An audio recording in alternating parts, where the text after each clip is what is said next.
कार्तिक पूर्णिमा व्रत कथा पूजा विधि। कार्तिक पूर्णिमा को कई स्थानों पर देव दिवाली के नाम से भी जाना जाता है। इसके अलावा कार्तिक पूर्णिमा को त्रिपुरारी पूर्णिमा के नाम से भी जाना जाता है। धार्मिक ग्रंथों के अनुसार इसी दिन भगवान शिव ने तारकाक्ष, कमलाक्ष और विद्युन्माली के त्रिपुरों का विनाश किया था। भगवान शिव का एक नाम त्रिपुरारी भी है, जो त्रिपुरों का विनाश करने के कारण ही प्रसिद्ध है। इस दिन गंगा स्नान और शाम को दीपदान करने का विशेष महत्व है। इसी पूर्णिमा के दिन भगवान विष्णु का मत्स्य अवतार हुआ था। कार्तिक माह को वैष्णव परंपरा में दामोदर माह के नाम से भी जाना जाता है। आपको बता दें कि श्री कृष्ण का एक नाम दामोदर भी है। कार्तिक माह में लोग गंगा और अन्य पवित्र नदियों में स्नान करते हैं। कार्तिक माह के दौरान गंगा में स्नान शरद पूर्णिमा के दिन से शुरू होता है और कार्तिक पूर्णिमा पर समाप्त होता है। कार्तिक पूर्णिमा के दौरान उत्सव प्रबोधिनी एकादशी के दिन से शुरू होते हैं। कार्तिक माह में शुक्ल पक्ष के दौरान 11वें दिन पूर्णिमा और 15वें दिन पूर्णिमा होती है। इसलिए कार्तिक पूर्णिमा उत्सव 5 दिनों तक चलता है। कार्तिक पूर्णिमा व्रत कथा। राक्षस तारकासुर के 3 पुत्र थे, तारकाक्ष, कमलाक्ष और विद्युन्माली। जब भगवान शिव के पुत्र कार्तिकेय ने तारकासुर का वध किया तो उनके पुत्रों को बहुत दुख हुआ। देवताओं से बदला लेने के लिए उसने कठोर तपस्या करके भगवान ब्रह्मा को प्रसन्न किया। जब ब्रह्मा जी प्रकट हुए तो उसने अमर होने का वरदान मांगा, लेकिन ब्रह्मा जी ने उसे इसके अलावा कोई और वरदान मांगने को कहा। तब उन तीनों ने ब्रह्मा जी से कहा कि आप हमारे लिए 3 नगरों का निर्माण करें।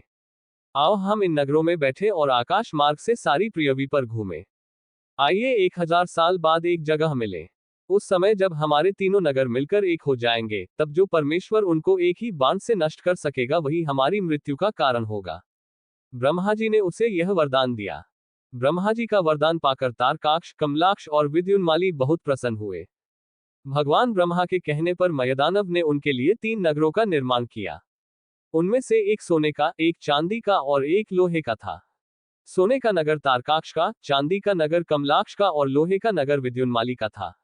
उन तीनों ने अपने पराक्रम से तीनों लोकों पर कब्जा कर लिया। इन राक्षसों के डर से इंद्र आदि सभी देवता भगवान शंकर की शरण में गए।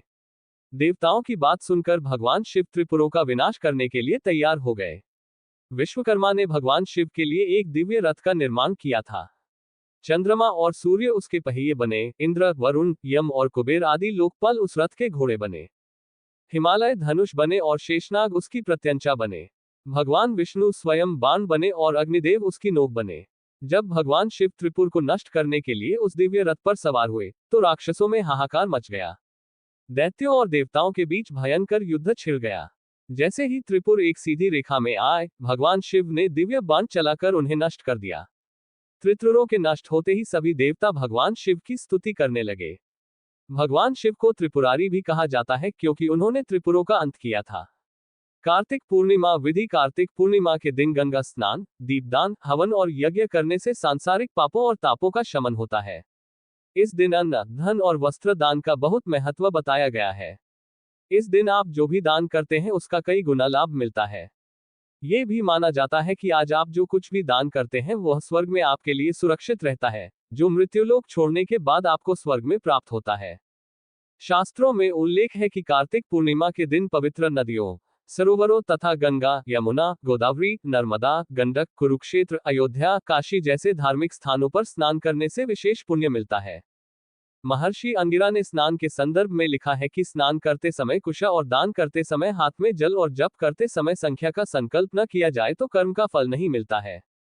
शास्त्रों के नियमों का पालन करते हुए इस दिन स्नान करते समय सबसे पहले अपने हाथ पैर धोएं, फिर आचमन करें और हाथ में कूल्हा लेकर स्नान करें। इसी तरह दान करते समय हाथ में जल लेकर दान करें। यदि आप यज्ञ और जप कर रहे हैं तो पहले संख्या तय कर ले, उसके बाद जप और यज्ञ आदि करें।